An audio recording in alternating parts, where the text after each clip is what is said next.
Welcome to the Slop Farm. Enjoy the video. You start by signing in, open a browser, and go to Paramount Plus.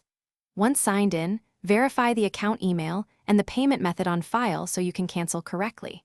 Make sure you use the browser on desktop or mobile for full account settings.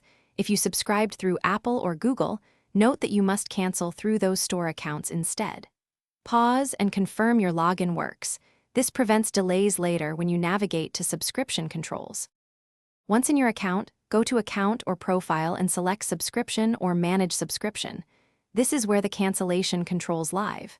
You will see your plan name, next billing date, and whether you're on a trial. Review those so you know the exact consequences of canceling. If the site prompts for additional verification, complete it. If you subscribed via Apple or Google, switch to their App Store subscriptions section now and follow their cancel flow instead, because Paramount Plus cannot cancel store-managed bills for you. You finalize the process by clicking Cancel Subscription and following the on-screen prompts. Make sure to confirm when asked so the cancellation registers. After that, check your email for a confirmation message and note the final access or billing date. Take a screenshot for your records.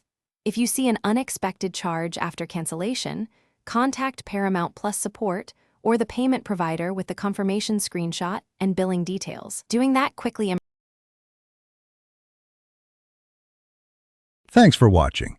Consider subscribing if we helped you today.